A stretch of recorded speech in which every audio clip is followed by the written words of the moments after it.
ওনারা অনেকক্ষণ নামছে নদীতে, মানে এই জালটা আসলে পুরোটাই ছিল ওই পর্যন্ত। তো অনেক দূর ছিল, নৌকা ওই পর্যন্ত ছিল, এটা চাপায় এইখানে আনলো। এই সাইডটায় আমার মাছগুলো আছে, বড় বড় মাছগুলো এই সাইডটায় আছে। তো আপনাদেরকে দেখাবো আসলে শেষমেশ আসলে কত বড় বড় মাছ পায় এবং কী মাছগুলো পায় সেটা আপনাদেরকে দেখাবো। আমার চ্যানেলটি নতুন হয়ে থাকলে সাবস্ক্রাইব করে আমার সঙ্গে থাকবেন। আমি আসলে নদীর মাছ কখনো আমার ভিডিওর চ্যানেলে দেওয়া হয় নাই কোনো কারণে, আসলে নদী যাওয়া হয়নি তো সেই কারণে। আজকে দেখাবো আসলে কীরকম আসলে তারা ডুবে ডুবে যে মাছ ধরে এবং নৌকাতে করে মাছ ধরে সেটা আসলে আপনাদেরকে দেখাবো।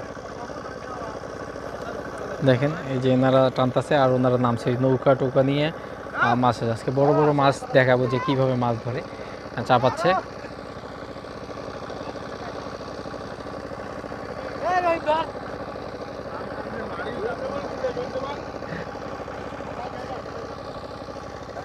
একটা জাল ওইখানে ফেলাইছিল, জালটা কিন্তু ওইখানে রাখছে, এখানে উঠানো হয়নি। যে কতগুলা মানুষ দেখেন নদীতে আসলে